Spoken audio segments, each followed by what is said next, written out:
All right, welcome back to Tea and Tweeze. I have not had an episode in maybe almost 2 months. We've been having so many other things going on, but really excited to be back. And we have an awesome guest here today, Alicia Kay. Hello. Hi. Thanks for joining us. We're going to be doing her brows while we talk everything boundaries, self-worth, our feminist side and all that, right? Mm-hmm. Awesome. Absolutely.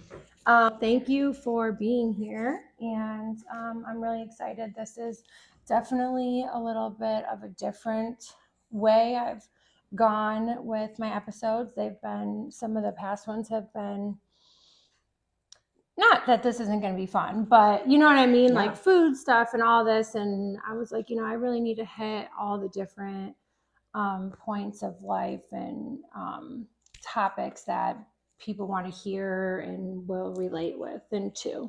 So that's why I thought of you. I love it. And I've heard all really great things. So tell me a little bit about what you do. I'm kind of the jack of all trades. So I am a, seasoned expert in the area of trauma. I've been a trauma therapist for over 20 years. I really help women break through patterning, beliefs, anything that really is blocking them from seeing their gold, that's interfering with their ability to know how powerful they are as a conscious creator in their lives. And so through my trauma experience and working with so many people who hold on to a lot of past hurt, I really started evolving into coaching and speaking and teaching and leading and being a guide for women to show them a new way really of existing, but through the way that they see themselves. And I became a breathwork facilitator. I have my own podcast called Alive and Awake with Alicia. And I know you were referred to me by a client. We kind of connected over some trauma and all that. Obviously, people know I lost my mom last year and all this stuff. So that was how I heard about you initially. And then we had a phone conversation and everything sounded great. Yeah, I know. I always say I don't search for my people find me. And it really is through like beautiful connection and this like consciousness that connects us all on the planet.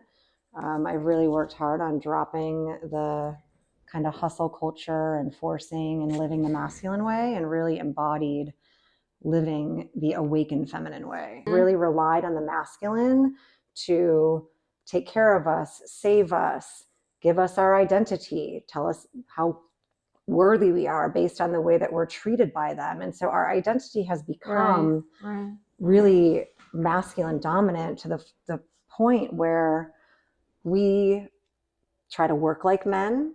We try to accomplish like men. We try to train our bodies like men. We try to do everything like the masculine because we really haven't known anything different until now. And the truth is that the feminine she's really intuitive. She's really like inspired, inspirational. She's connected to her body, and her body has this incredible intelligence that teaches her how to lead and when to push and when to rest and when to tune in and super women, honestly. Yeah. And we have really just been, I know lied to is obviously like an extreme, language, but we've been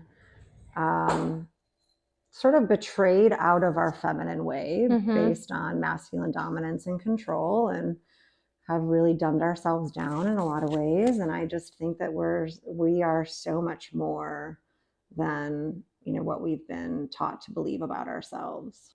And I bought a book about this years ago, Unwanted Intrusive Thoughts, which that reminds me of a little bit what you're saying, just like a fear. Like I'm not like scared of what's going to happen or dying, but if I'm in that situation, my mind goes crazy sometimes. Yeah, and we all have it in our own unique way. I've come to believe that there is, a darkness or an other energy that is not of our highest form on the planet that, just invokes a ton of fear. It's a fear-based consciousness versus creator consciousness. And I think we all have to work through that in our own way for whatever that means. Everyone has different fears, and those intrusive thoughts come in a lot of ways. But okay, so that's definitely so much to take in. I know, a lot. I know, I'm trying to do it in bite-sized pieces. Yeah, no. So, okay. So I guess starting if I came to see you. Sure. Where would we start? What would our first, meeting look like? The first meeting looks like, what is the presenting problem? I would just ask, what is the problem? So some people, well, let's just say with you, that you lost your mom and went through some personal things, and you're at a point, you're in a major time of transition, right? And I would get to know you and look at the language that you're choosing to talk about yourself and talk about the situation. Okay. Because the language that you're using to describe it gives me an indicator of what might be coming up that is rooted in past pain, past programming, past limiting beliefs. It's always a roadmap to the unconscious for me of what your brain and body's holding on to that your soul wants to heal from, wants to alchemize, Right. So I obviously would meet you where you were at with the grief and the loss, and I would give you some education around soul contracts and how relationships are mirrors for us to do our inner work. And we would help figure out what that inner work would look like for you, and really what this next phase of evolution is calling you into, and the purpose that your mother served.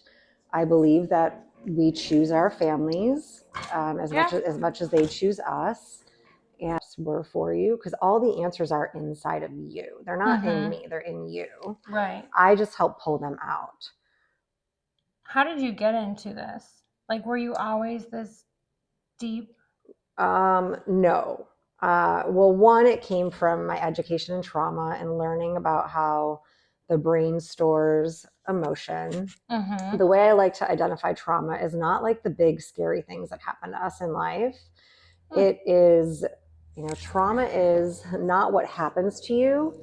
It's what happens inside of you that doesn't get digested, that doesn't get dealt with. That's a good, And it pops up, it sends us signals of this isn't, you're not over it yet. You're not healed from it yet. So our outer triggering things. Exactly. Right. So our outer world will trigger unprocessed things that need our attention. And I help figure out what those are. Okay. And then I will help you clear them out and help you. What are ways of doing that? Yeah, so which everyone's different, I'm sure. All of it's different. I use lots of different modalities. I use an eye movement therapy called EMDR, which helps the brain reprocess painful memories. I also use something called somatic release breath work. It really uses the breath to clear out emotional pain and trauma in the body. I also do something called NET, which is a muscle testing, neuro-emotional technique. Are these are any of these with a machine or something? No, it's all just with me. It's all just my guidance. And intuitively, I have developed the gift from working in the field for so long that I can almost see the point of which the younger part of you was hurt, or what it would be what you were holding on to that's really ready to be transmuted. So I kind of have a way of being able to intuitively pinpoint what needs to be cleared out, so that you no longer hold on to the beliefs of I'm unworthy, I'm unlovable, I'm not enough, it's my fault, I should have done something. We all carry a certain set of beliefs based on our history. We don't get to escape that. Do you find that what your client or, you know, the person that comes in for is like aligning with what you're thinking that you want to work on, or are they just speaking and you're picking these things out? You know what I mean? It's more so they're speaking and I'm picking it out and they're like, oh my gosh, I never thought of that. Okay. You know, or I will say, let your mind float back and tell me the first time that you experienced having that thought. What was going on back then? Where were you? You know, we are powerful creators. So if there is a thought that you have about yourself, that thought is always a way to start to understand or explain or come up with a reason to explain something that you don't understand or that you can't control. And people are usually ready to get some kind of help. That's of course. why they're seeing you, right? We created the thought. No one implanted that into us. You know, Right. I follow this guy named Peter Crone, and he says, if you opened up your body and did surgery on your body, you would not find a gene that says you're not enough. You created that belief. Which I just only you can change that belief. Read and like wrote your motto kind of is you were born enough. Let's clear out what's in the way of believing it. Yes. And I like loved that. Yes. Like who you are and who you were born to be is a limitless, powerful creator that is loved beyond belief. It is this world that shapes that out of you. It is. Yeah. But it and is people. Of course. I mean, this world and people. This world, people in the world, you know, the relationships, the things that happen. We carry those things in our body. Your motto is really, I mean, I loved reading that and it really made me think like, wow, that's true. We were born totally enough. Yes. And we let all of these things shape thinking that, which is life. I mean, it's part of the human experience, and there's no judgment about that. But at some point, we have to make the conscious choice, to change that, because that doesn't have to be our destiny or our long-term truth. And the truth is that we will keep attracting people, circumstances, and situations that will put us in a position for us to reclaim our power, to show us that we are enough. And so we could just do the inner work and bypass those experiences if we want to. We don't have to keep recreating pain. Hurt. Right. Exactly. Okay, so they come in and you guys have a conversation and you pick out things that need to be worked on, and that's probably like the first session. Yes. So I will get a bit of history. I want to know, what are the things that you're holding on to based on, your family line and the way your family treated you. Yeah. That's huge, right? Yeah. And I also want to know, like, at the end of all of this, I want to know like how you want to feel and what you want to believe about yourself. What do you want to be your truth? Because that is the guiding light, right? That's the highest version of self. That's a great question. What are some answers you get from that? The truth is that people just say they want to feel better. Right. They don't know. Yeah, they don't know. And I was like, okay, well, what does that look like? I want to be able to, go in the grocery store, and I don't want to constantly worry about what people are thinking about me.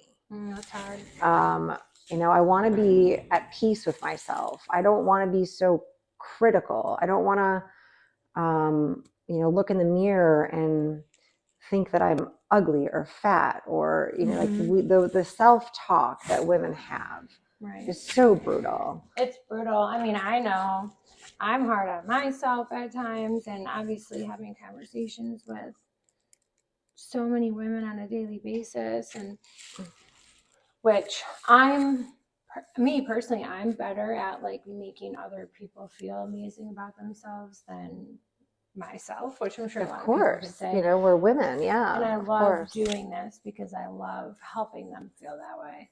Because we are the nurturers and the caretakers and the givers of the planet. We are an aspect of the mother, of the feminine aspect of God, source, spirit, whatever language you want to use. We are a piece of that. We embody that. And of course, you know, we want to lift up our brothers and sisters and make them feel great about themselves. But, right. you know, that comes naturally and that comes organically the more you step into like seeing yourself. I think, you know, it takes a lot of, what's what I'm looking for. I don't want to, work is the right word, but it's always, it's calling Right. yourself out with the language that you're using to describe yourself or describe your situation. You know, I have a lot of women that always say they're sorry. And I'm like, wait a minute, like that was definitely something I had to overcome a lot Yeah. at the beginning of my career is, I do. you know, feeling like I'm allowed to take up space. I'm allowed to have a voice. I'm Right. allowed to be in Right. any room just as much as anybody else is. Right.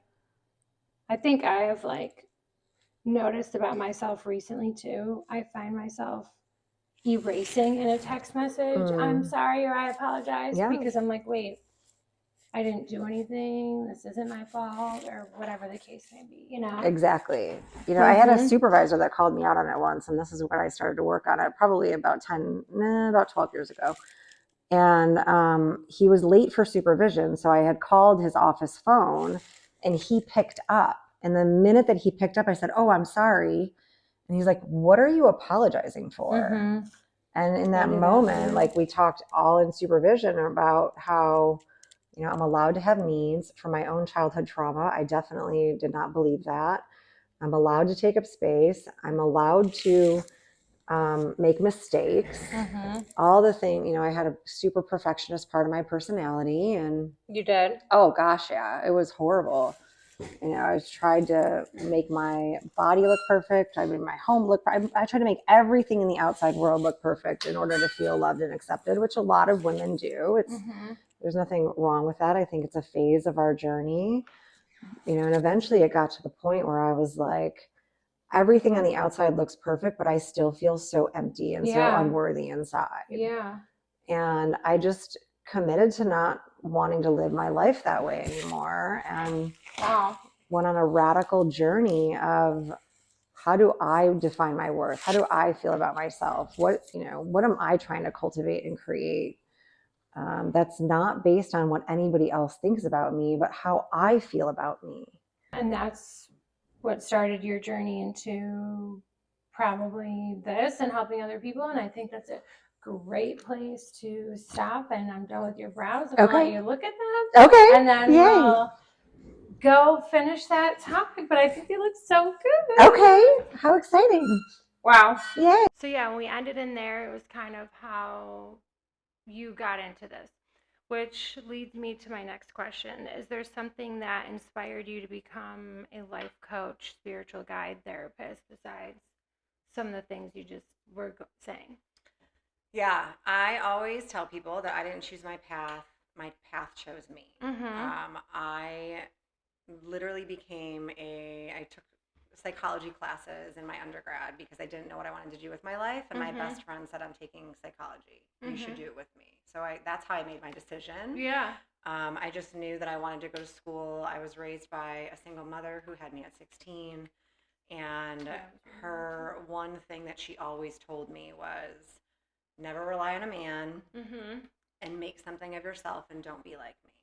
And so I watched her struggle and struggle and struggle and like live paycheck to paycheck and just really, you know, do her best to get by. And so my solution to not be like her was to get an education. You know, I was the first one in my whole family, even outside of my aunts and uncles, to even graduate high school. Wow. So we were incredibly poor. You know, we came from, you know, very, you know, low means, but there was, you know, a lot of love, a lot of conflict, a lot of trauma, a lot of addiction. And I was raised in a, I would say, non-conventional way. And I just knew that I wanted, I don't know, like a normal life. I wanted stability. Yeah. And through taking classes in psychology, I realized like I really love this. It taught me a lot about things I was interested in. It taught me a lot about the addiction model. Taught me a lot about trauma. Like it just really gave me like an inside view onto like my family dynamics and a lot of things that I struggled with, a lot of things that I witnessed. There was a lot of violence around me growing up.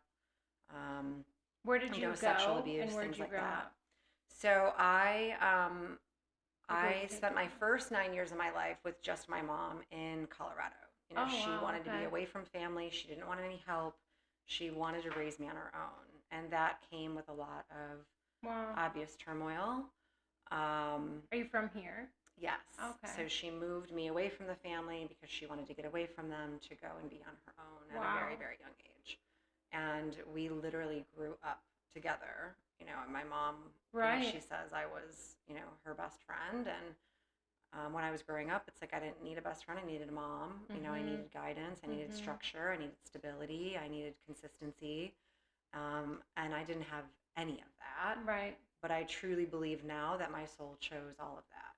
I really, truly believe, just from the work that I've done, knowing why I chose such a difficult early life experience, so that I could really relate to anyone that I'm working with now, and understand it on a very personal level, what it is that they're struggling with or what they're going through.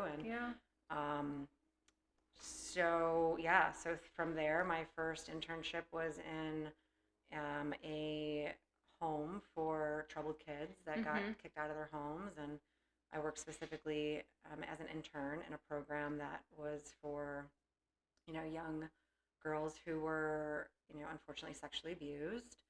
And then my first real job after my master's program was in a rape crisis center, and it really you have a lot of gave me background a in lot trauma. of view into kind of how the brain will fragment itself in order to cope and adapt, and we develop parts of our personality in order to fit in and really evolve and to heal. And I really dove deep into really understanding the psyche and kind of how we adapt to really adverse experiences in our lives. Wow.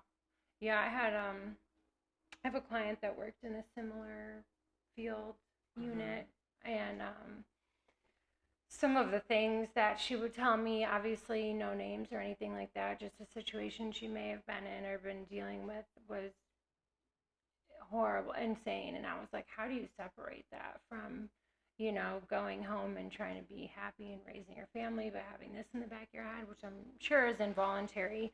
And I was going to mention earlier, which you said you have a lot of experience, or in these things, so it really helps the way that you help people.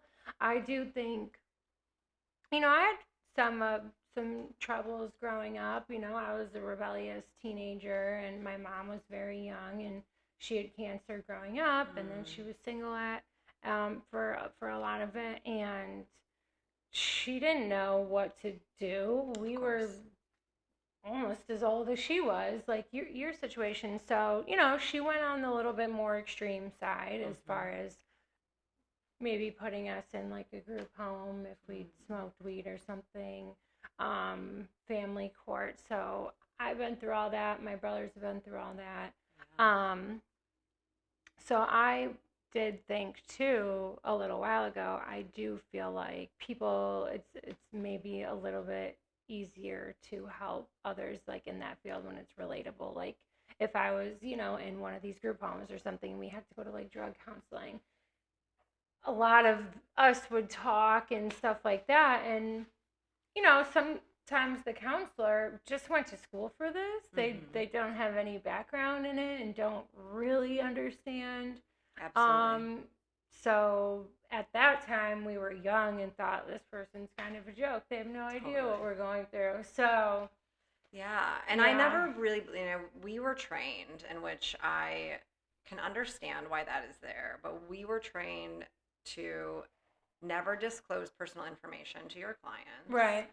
And so maybe they have. We don't never, and I'm like, there's so many things that didn't resonate with me, and I understand there's safety and there has to be those types of, parameters around things. But the truth is that I had a woman today tell me, a woman I coach, she was like, this is embarrassing for me to say this, and I don't know why, but I'm feeling like shame coming up around when I say these words that I'm lonely. And I was like, interesting. She feels that way that when she says she's lonely, Yeah. she's shameful about that. Yes. And so I just, just to help normalize her experience, I was like, I just went through that whole thing myself over the Lionsgate portal and all the things that I was, really contemplating around what I wanted to call in my life. And I was like, yeah, there's a big part of me that's lonely. Like, that's not, Yeah. that is literally your higher self trying to show you Right. what it is that you want to call in. What do you want to change? How do you want to set yourself up for like the most highest form of joy, peace, love, expansion? Like, our feelings are a roadmap to our unconscious and what our higher self is always trying to communicate. Mm-hmm. And so back to the thing is like, I will share things so that people can feel right. like they're not alone Right. in it. Not to trumpet or tell them what to do, but like, this is a very human experience. Yeah. And you have to be able to connect on that level, or people aren't going to trust you. There's going to be zero connection. There's going to be the thoughts that I'm having. Like, I don't, you don't know what I'm, Like, no, people definitely. are made to feel like they're crazy or they're wrong or that they shouldn't be feeling the way that they're feeling. And I think it's a huge disservice to humanity. Yeah. And like I was saying, I'm by no means a licensed therapist, but with what I do every day, I mean, we get down and deep into everything. I know, divorces, cheating, assaults maybe, and stuff like that. And I've shared some of that stuff too. And my thing is, like what you were saying, you've been trained to not disclose like some things to clients. Like, I don't have a hard time with that, but I do like to relate to them, and I know I can. And I try, like, a way of making people feel comfortable is relating and letting them know, listen, I've been through this too. And it's hard to turn that off or tell myself, okay, don't share that part when I want to, because we're just people, we're women. But I'm like, okay, well, this is still a business and I'm still trying to remain professional. Absolutely. But so yeah, I struggle with that too sometimes, because it'll come down the road where this sounds crazy, but someone is not happy with like one of my policies, and then they get mad, and then they'll take what I said and be like, well, you're not professional or this or that. And it's like, I'm just a human, and I was just totally like trying to relate and make you feel comfortable too. So yeah, I mean, I feel the same, like, in that sense, and it is so much easier to connect with someone when there is that relation there. Like, if I'm just going to counseling or a therapist or something, and not that everyone's so happy, but if, having experienced so many things myself, I know there's a very big difference with feeling it and like having gone through it and then talking about it. Absolutely. Some people, therapists, have clients of mine after my mom died, like, we've talked, obviously, and they've tried to give me, some, like, a therapy session there, which is great and fine. Obviously, I opened up and I was willing to hear it. Yeah. But, I've had some friends recently whose parents have passed, and they're like, okay, this is way different now that I've been through it. So just that with so many other things, not just that situation, but. Yeah, and that's why I really moved into life coaching. Yeah. Because life coaching it doesn't have a governing body. There's no red tape. Obviously you have to be professional.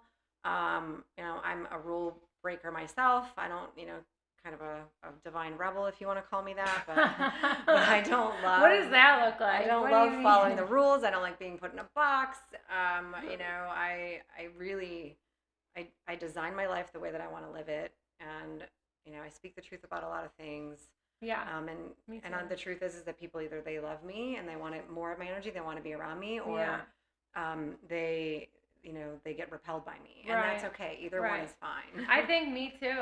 I always say people have trouble with honesty and thinking someone's like being mean or bitchy or something, and I get that there is that, and there can be that, and I'm sure I've been that, but I'm a very honest person too, and but I also have like the biggest heart. So, and same with you, from every time we've spoken, what I've felt from you too.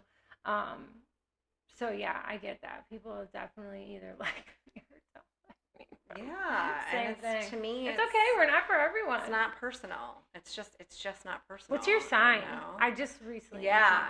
I'm my South Node is an Aquarius, so I'm super independent, flighty, free flowing. Oh, you could guess what you think I am. My North Node's in Leo, which is leadership, playfulness, ease, power, all those things. So I'm definitely stepping into more of my North Node side. I'm 40. Maybe 45 in a couple months. And you look like amazing. The second half of my life. And I can't so certain totally your eyebrows. I know, so they look great. Yeah, they really make such a difference. I can't tell. Are you a Gemini? Oh my God, yeah. Yeah. Well, yeah, we're just so caught off guard. You're talking about eyebrows. Yeah. So I'm not like big into zodiac stuff. I have a tech here, Isabella, and she's really big into that. So I just, we did an episode where we're like, oh, guess and this and that. So, but when you sounded like into that, I was like, wait, you could guess what I am. Oh my God, yeah, I am. Yeah, I don't know. Think? Like I just felt like I'm such a Gemini. Your energy feels that way. Really? Yeah, I am. I've learned that I am such a Gemini. Yeah. Huh. I mean, it's a beautiful thing. Yeah, I mean, it's so. Geminis and Aquariuses usually get along really well. Really? Yeah. That's so funny. Yeah. Do you follow a lot of like zodiac things? Only for my own personal knowledge about myself. Not my coaching. There's some couple things that I recommend people do as far as getting their human design chart done or like knowing kind of how their energy works. I'm really big into energy and understanding themselves on that dynamic. I have a woman that I refer out to do like an Akashic record reading. And that's been really pivotal in helping me understand like my own unworthiness wound.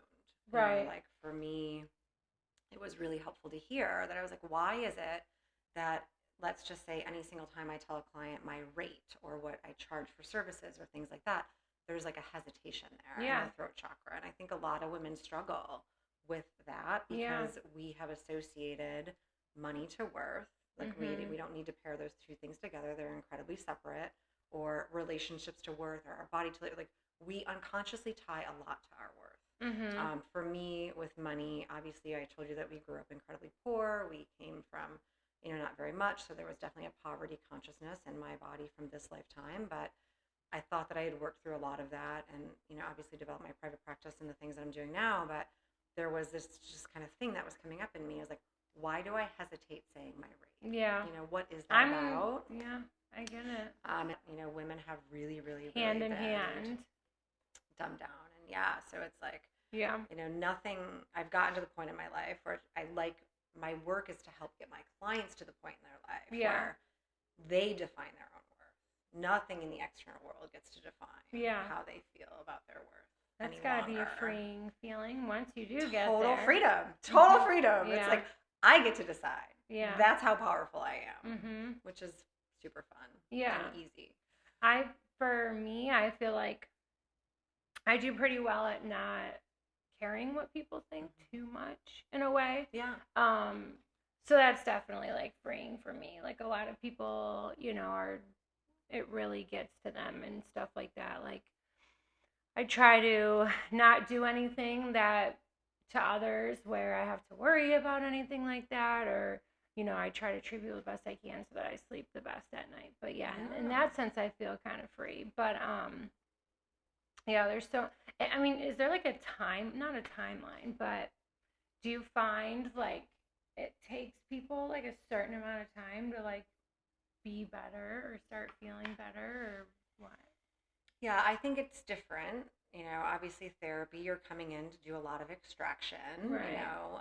Coaching is generally not massive reconstructive change. It's like, this is where I want to be, and this is what I feel like is the way. Very so it's a little I would say like lighter, but it's also why I developed my online course for radical transformation. Oh yeah, where women take a 6-module course or 6-module literally transformational course where they deep dive and they do a lot of their own work on their worth, their voice, their emotional body, their feminine power, their ability to manifest and co-create. So I took like my 20 years of being a therapist and, being a coach, and I was like, what are the things that women come to me to work on the most? And I put each thing that I teach all of my clients in separate modules. Is there an answer to that? What do they come to work on the most? Is there one single answer to that? It's generally anxiety, self-esteem, self-worth. Okay. Those Which could be so many things. So many things, right? Like, why am I cheating on my husband? Why am I binge drinking? Why am I not sleeping? It all comes down to like the way that you feel about yourself and the way that you are like believing that you're not enough. Right. Do you think like, I don't know why this just came to my head, people cheat because they don't feel like they're enough? Does that make, just as one of the things you said, I'm trying to. Yes, because I think they want that external validation from another masculine, and that okay, that makes sense. They want something outside of them to lift them make up them or feel make better. them feel better, make them feel beautiful, make them feel worthy, make them feel that makes sense. Incredible. And maybe they're not getting that at home because they're married to an emotionally available person, or that contract has completed and they're staying in it for the kids, or that makes sense. There's lots of different reasons. And do you see couples? I used to, and I do still see some, and I think there's a lot of work and a lot of value that can come out of that if both people are really willing to look at themselves and really willing to get down to like equal share in how the problems contributed in their marriage or in their relationship. Right. And the problem that I always found with couples, they're entering couples therapy as a fix when it's too late. Yeah, actually, I had so funny you say that. I have.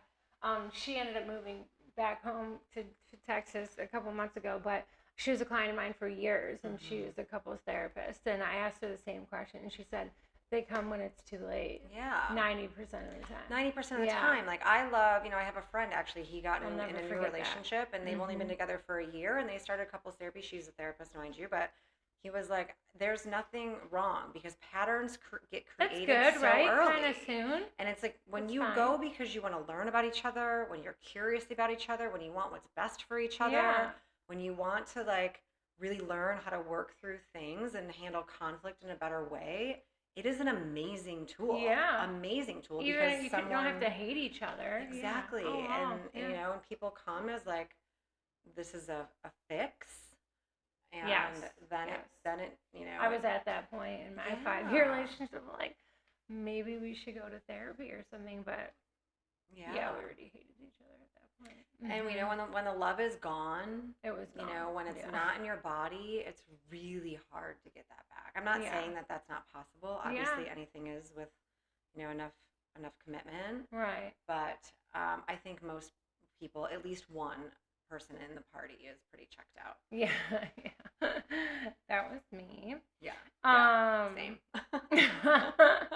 This is a really good one because I bought a book on boundaries. I know I told you I bought a book on unwanted intrusive thoughts years ago. Yes. And I bought a book on boundaries for when I started this job. Basically, I had friends coming out the woodworks and this and that, and do I give a discount and all these things. So how can people set, and I really loved the book.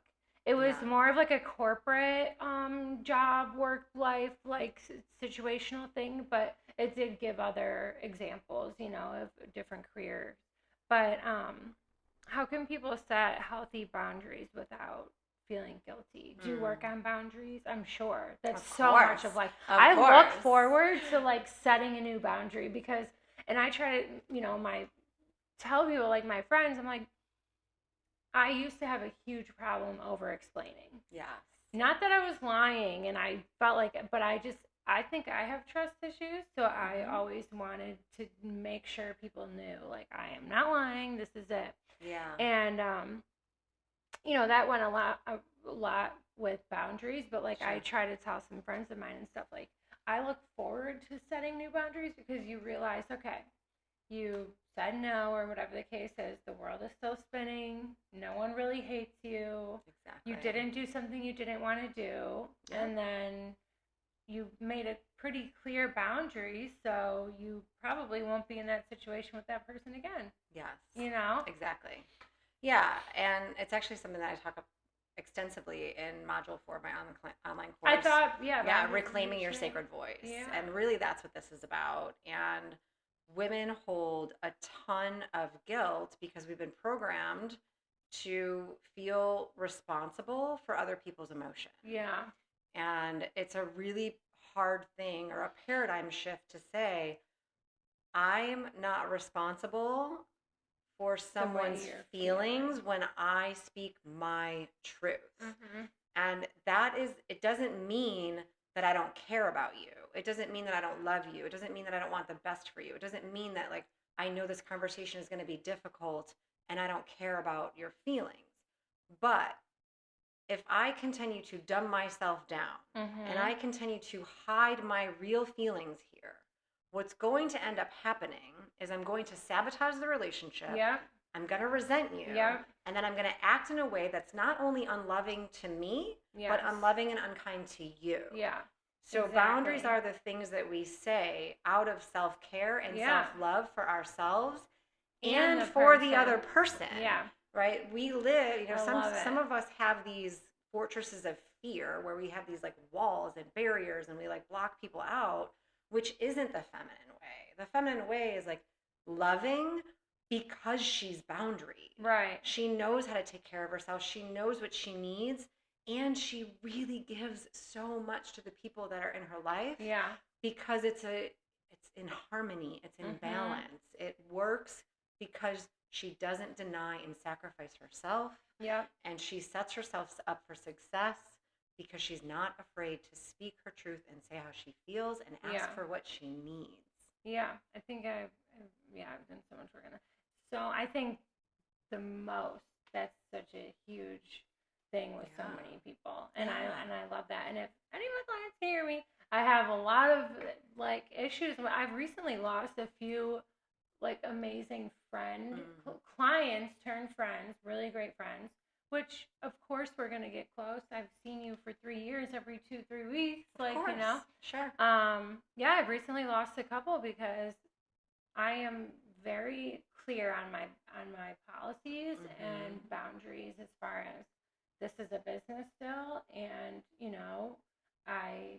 we're friends. Sure, we've hung out outside of here, but this is also a business. And in fact, I might 100% keep them with you so that it makes it even more clear. Like, hey, we can hang out every day and be great, but also like this is still what this is. Of course. And I don't do anything here where I feel like I owe anybody anything for those reasons. But yeah, I've lost a few really great clients lately because it came down to a policy and I was like, whatever. And they didn't respect it.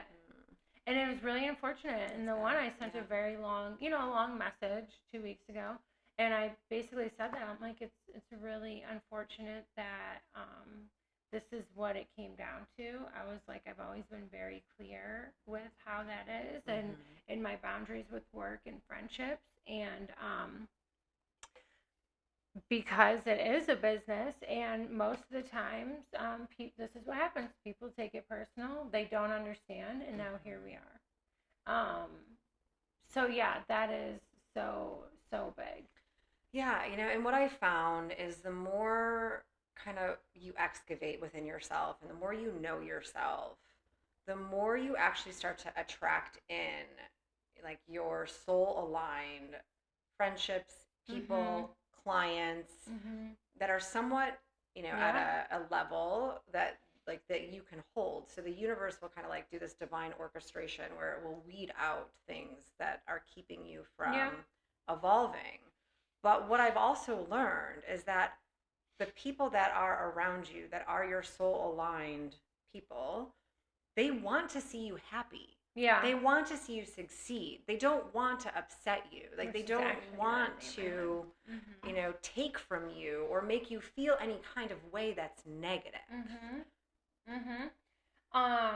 which made me think too a few minutes ago, but that really went with it too. I feel like some women or friends that I've had have like a little bit of a difference between like, or understanding like what actually like a girl's girl is. And,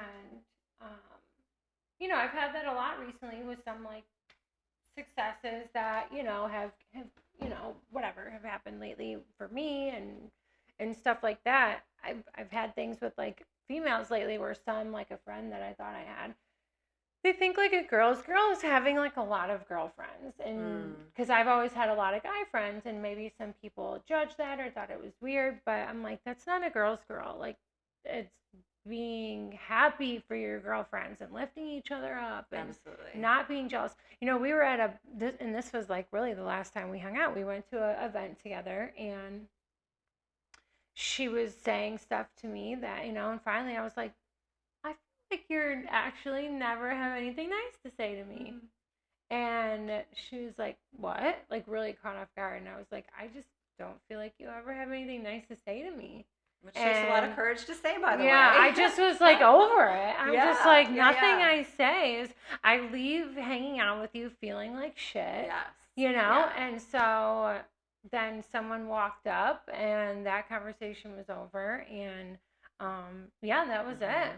Yeah, the energy doesn't lie, which is something I Yeah. talk about quite often, is that your body is always sending you signals. And that's the way that I choose to live my life now. It was like in defense mode, like you're disguising like being there for me and having good advice. Actually, you're attacking me. And I was always in defense mode with her. And then like at the one time we hung out, I got in my car after I left. I'm like, I feel like shit. That's a no. That's an energy. Like the universe is your higher self. God is literally telling you that's a no for you now. It's gonna be a no for me, dog. The problem is that as women, we don't trust our bodies. We don't trust our instincts. We talk ourselves out of them, or we make excuses, or we go through this whole dance. And I've just gotten to the point of like, I trust that over every single thing. How you feel? Yeah, like my body does not lie to me ever. It's never been wrong. That's got to be an actual fact. Yes, it's true. That's got to be an actual fact. If I'm like feeling more joy, if it feels easy, if it feels expansive, if it feels uplifting, it's like, I want more of that. I think down to the food I eat, down to if I have too much alcohol and I put my, like, down to every single thing. It's either a yes or it's a no based on how my body feels. My ex gave me severe anxiety. And like things that he would want me to try that didn't make me feel good, like, oh, come surfing, like, I'm like, no, I'm scared of sharks, like, we're in California, there's sharks everywhere, or like we went in the water and he would yell shark and be joking and stuff like that. Oh, he was not in his highest masculine form. No. And no, that was the worst. Okay. But saying that, like, you listen to your body and it's never lied to you and stuff, I'm like, I am okay at this point in my life. I'm going to be 33. I'm like, I am okay saying that doesn't make me feel good. I just want to do things that make me feel not anxious and relaxed and whatever at this point. So yeah, if it's not a full F yes, it's a full F no. And that's with my guys too. Like with guys, with relationships, with food, with decisions, all of it. But I think, and I find that women are so afraid to live that boldly. Yeah, to other women too, people are like, think they're being a bitch or this or that. Selfish, ungrateful. Yeah, selfish. It's a big selfish thing. It's a big, and a deep conversation like this, because the planet, like, we're ready for change. Like, we're ready for something different. We're ready to live a more aligned, awakened, connected way. Like, we want to feel good in our relationships. We want to feel good in our bodies. We want to feel good being here as human beings. And how, like, strong you are and seem to be, and all this amazing advice and coaching women and stuff, like, how do you find that I don't know, dating, interacting with men, like, how does that go for you? Because I have a lot of beautiful friends and clients and that guys are just, I mean, they have literally said to them, like, I am intimidated or something. So, yeah, I mean, there takes a certain masculine, and I was in a very conscious community called Fit for Service, and it was really the first time I was ever around a more conscious, expanded masculine energy. where was this?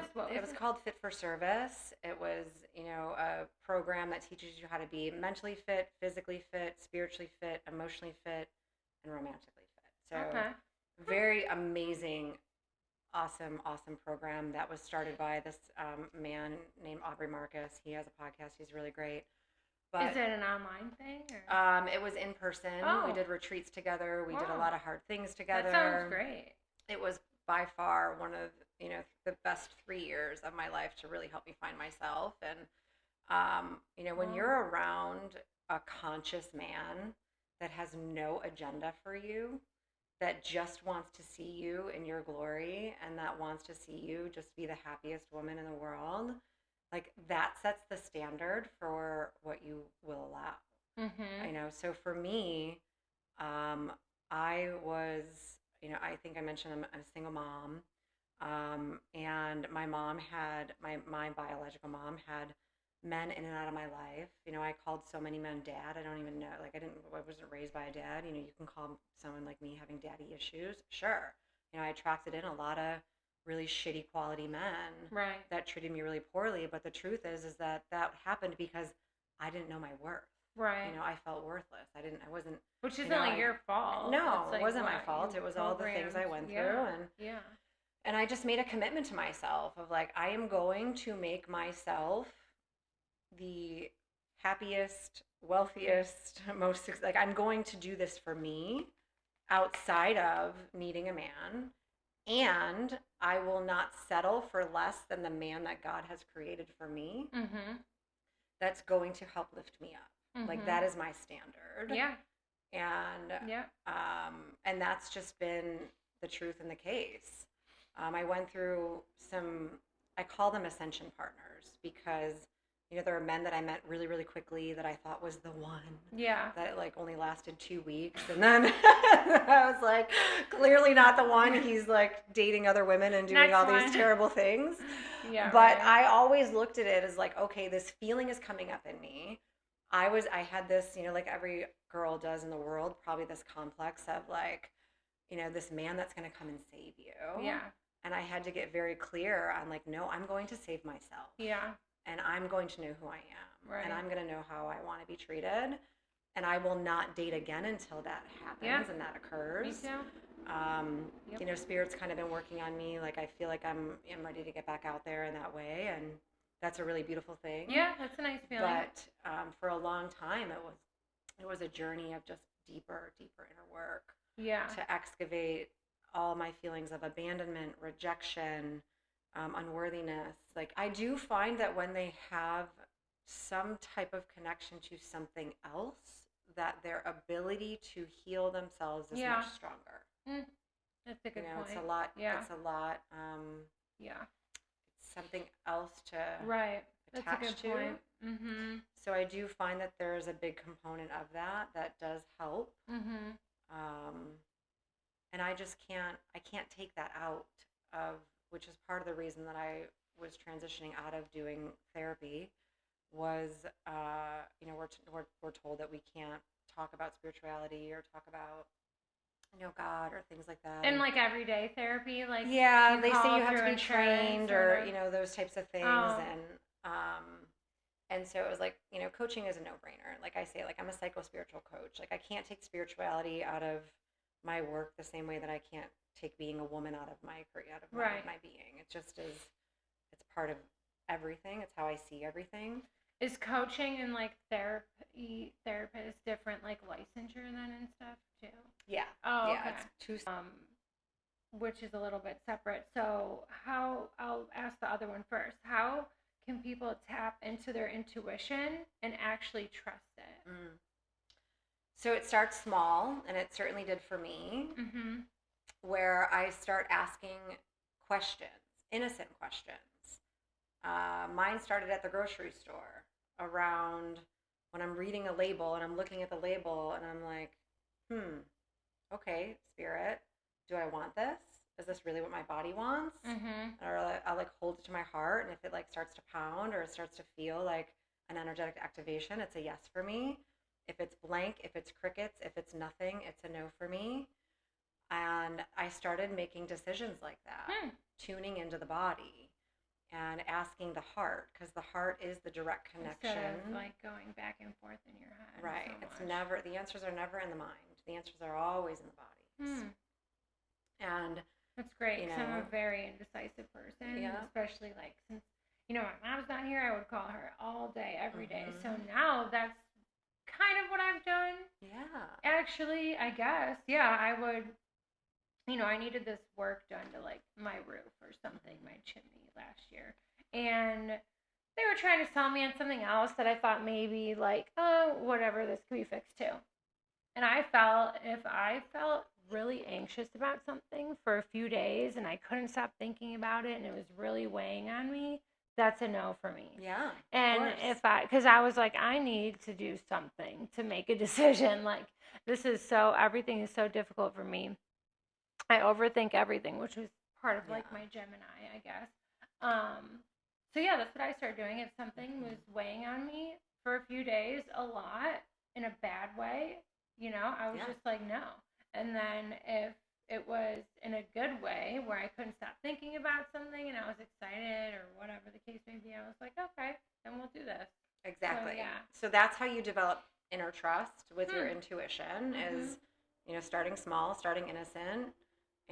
When I go to the gym today, okay, body, how do you want to move? Yeah. What do you want to do today? Like, what feels good? I don't want to be in a gym today. I actually want to go for a run. I want to be outside. Yeah. You just start doing it in ways that you build that inner trust, and then do you talk to yourself out loud? Constantly, well, out loud sometimes, yes, but it's more of an inner dialogue of just asking the questions with open curiosity and trusting the answer that you get. Yeah. Because our intuition is always speaking. It's that little soft voice in the background. It's like you probably shouldn't go there. You probably shouldn't do this. Or, like it's always guiding you. It's always, you're never disconnected from that. So when you actually start to talk to it or you start to ask it questions, then it just becomes second nature after a while, where I don't have to think about it anymore. I live from this place. It's just happening, and then because the body or the mind actually gets really overactive when it doesn't have a clear channel. When you have dense emotion, which is why breath work is so helpful. Which is actually stored in the body, right? An overactive mind is an unprocessed, undigested feelings in the body. Always. Yeah, which leads into the next one was what roles do breath work, meditation, and grounding play in personal growth? Yeah. When the body is clear, the mind is clear. When the body is clear, the mind is at peace. And breath work helps clear the body? Yeah, specific type of specifically like holotropic breath work, the somatic breath work that I'm trained in, which is like deep inhales and exhales out of the body, which really amp up your nervous system and like activate your nervous system, where you start to feel an energetic charge, because emotions are energy in motion. And when you move those emotions and you move those sensations out of the body, then the body can feel clear. It can feel calm. It can feel at rest, right? A nervous system at rest or a digestive system at rest is actually, your highest state to feel calm in your mind. Yeah. So it's all about really learning how to get out of survival mode, out of stress-based mode, out of accomplishing mode, and being still with yourself, being still with your body, listening to your body, listening to your heart, your gut. Do you do a lot of breath work like with your coaching on a meeting, like on an everyday session basis? Not everyday session basis, but I'll drop people into meditation. We'll do some breath. Okay. Sometimes if I feel like they're doing something called like spinning or looping, or like they're kind of like frantically talking. No, that's probably me. That's why I was like, oh, what is that? I'll just be like, well, let's just pause. Let's just kind of wait, pause. this is Let's interesting tune to in. me. Let's just tune in. One thing that I will say, which I did learn from one of my spiritual mentors, Aubrey, he said, drop in 3 deep breaths, just 3 deep breaths, and then you ask yourself the question, what is true? What is true? What is true? And you will always come up with an answer. Mm-hmm. Always. The answers are literally inside of you. In your body. It is. And we just don't know how to listen and perceive what's actually happening. We live in a world that wants to disconnect us from that. Wants to keep us busy, wants to keep us fearful, wants to keep us in 9-to-5 jobs, wants to keep us disconnected from our hearts and our families. And it's okay. We came here for that experience, but it doesn't, it's not how we are meant to operate. Right. Yeah. That's so interesting and great. Okay, a few ending things to leave people with, and then I'm going to link all your stuff and your course and all that good stuff. Yeah, absolutely. And do you see men too? Oh yeah. Yeah. Okay. Yeah, absolutely. I think obviously there's the barrier working with a man because men have obvious different needs than women. Yeah, and a lot of your stuff is it is geared toward women. Geared towards right. But I've helped a lot of men with a lot of things. I could see how both would really Absolutely. feel comfortable with you, man or woman. Not that obviously I'm a man, but I've had a lot of guy friends, and I feel like I know a lot of what they're thinking and things that they say, and I just feel like I could see that for both. Of with course, you. because at the end of the day, it's like I see people through the lens of their higher self, not their wounding and what their ego has made them believe about themselves. Mm-hmm. So being and sitting across from a woman who's conscious, who can help you see the ways in which you're not living up to your potential, or you're dumbing yourself down, or you're allowing these things to happen, or you don't feel like a man in the relationship, or you've lost some self-respect. And men pride themselves on providing. They pride themselves on being Some really enjoy not. Yeah. Well, I the truth know. is that a lot of men have a lot of unhealed mother wounds. Right. And so they definitely portray or project their own wounding onto the that's crazy. onto the women. So if someone is feeling stuck right now, listening to this has probably helped them feel maybe a little bit better, or wanting to get help or something. Mm-hmm. But if right now they're feeling stuck, do you have where should they start? Some kind of advice. So it's an interesting question, because I don't believe that people are stuck. I believe that people are afraid of change. Yeah. No, they are. And when they say that they're stuck, there's something that they know that they need to change that they're not ready to do. Yeah. Not that they don't want to do, because I was just going to say that. But there's no such thing as being stuck. There's only a such thing of not being ready to face the things that they need to face in order to make the changes that they know in their soul they need to make. Yeah, which goes a little bit, obviously yours is a more deeper level, but the women's group that I just made, there's 181 members right now. Awesome. Yeah, it's called Buffalo Babes Gone Wild. Amazing. And, thank you. And it's really just, again, I talk to so many women on a daily basis. I do have men clients too.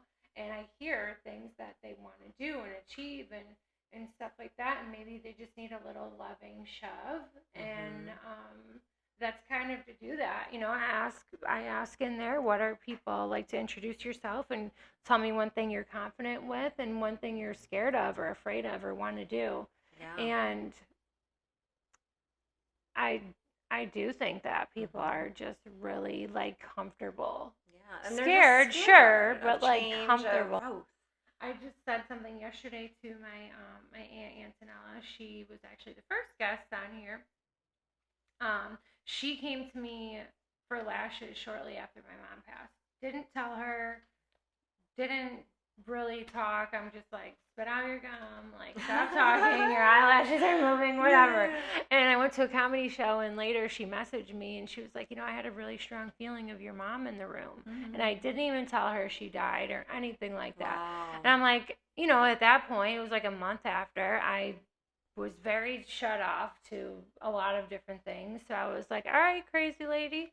But we got really close, and Super cool. I call her my aunt now, but I actually said that to her yesterday. I was like, I'm working on this project that I've put so much into, and I'm like, oh, I really hope that this is not a waste of time and money and all this stuff. And she's like, you're a businesswoman, you're an entrepreneur, like, you have to take risks, and some might not work, and that's okay. And I'm just like, Of wow, I course. really needed to hear that. This was literally our Right? text yesterday.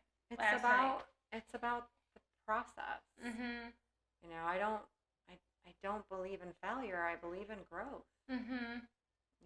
And I think that some people aren't as bold or as brave, and that's okay. You don't have to be like me. You don't have to be like you. It's do what you're comfortable with, obviously, but understand that growth is always on the other side of change. Yeah. Right? If you're not changing, you're not evolving. And okay, going back to the question I asked you at the beginning to kind of wrap things up, is there a certain amount of time you see people start to like grow in, or this start to work or really sink in? The more they're committed to working on themselves and figuring themselves out, the faster it goes. What does that look like seeing you? Seeing even? me? Yeah. Once I would a week, say every other week. Yeah, I have different packages. So I have like a 3-month package, and like each package it's on my website. It's very descriptive of like, this is what you're going to get, and this is how you're going to feel at the end of this. Yeah. Depending on the problem you want to solve, the goal you want to have, the issue you're coming in to see me with, depends on like which package. Now, if you want to extract all your childhood trauma and you want to really do like a total overhaul and heal, you're going to want my 5-month intensive program. Yeah. Like if you want to come and you want to do, I would say for sure that seems like a good amount of time to get somewhere. It is literally like a total overhaul. You meet with me 3 times a month. You get me on WhatsApp. You get access to me. There's workbooks. There's homework. There's breath work. Like there's everything that you would want for like a total overhaul. It's obviously a higher price program, but if someone really wants radical transformation and they want to feel like a new version of themselves, like that's the program you're going to join. Seems like the best bet is doing some kind of package as opposed to single sessions, but do you do that too for people to see if you guys are a good fit and all that? You do I always offer a like free 60-minute full consultation. Oh, you do? Yes. And sometimes I break it down to 30 depending on kind of what they're coming in with, but either way, you're going to be very clear that you want to hire me after our conversation. Yeah. And you're going to know what you're going to get. You're going to, feel confident in paying that rate. Yeah. Because I will very clearly lay out the work that we're going to do and what I can help with. Yeah. And I know after we spoke, I had been paying out of pocket for all of my health stuff for a long time, not having insurance. And now that I do, I was like, I want to take advantage of that. And it's absolutely nothing against everything you have to offer. But I knew I wasn't ready to not have you in my life at all based off of that conversation. So I was like, wait, why don't we do this instead? I love it. Yeah. I love it. And I think, again, conscious choice, right? Like whatever feels good to you. I want people to feel good paying me. Like if it's if it's a source of stress, if it's anxiety provoking, like I don't want that for people. I don't want that layer. Find with therapy, unfortunately, versus coaching, is that it feels like it's very open-ended. And a lot of times it's... Like when you leave? No, meaning like because they can hire me for an indefinite amount of time, they never actually like get to the grind of doing the work. Right. I get that. I had a client here that's been with their therapist for like 12 years. Yes. And they were like, I don't to need think... me that long. Also, I think someone said recently, like their therapist told them, like, I think you need to go to someone else. Like, it doesn't seem like we're getting anywhere at this point. If you're someone with 25 years, 12 years, like... It's a long time. I am not I'm not a Band-Aid person. Right. You know, I find that when people want to come to session and they just want to like vent, Right. and they're not really getting to the bulk of like the reason why, I Right. think that happens in a therapeutic relationship much more than it happens in a coaching relationship. Right. I had a client that was going through a lot and got a life coach, and she really loved it. Yeah. She really, You really know, did. like, you're gonna put in the work because you know that you only have this amount of time. Right. Yeah. So Yeah. anything else you want to add? I'm definitely gonna link all your stuff and show people that. I know you have like really thorough explanations on there, so people can really read and see what could be best for them. I love it. But thank you so much for coming. I've been staring at your brows for the past hour. I want to take a picture. Oh, yeah. Okay. Because I'm going to put it like side by side for you so you can see like the difference. I know it could be a shock. But yeah, thank you for coming. I'm going to link all your stuff. So obviously you give off really, really great positive energy and vibes, and we'll definitely be seeing more of each other. I would love that. This was really great. Thank you. Yeah.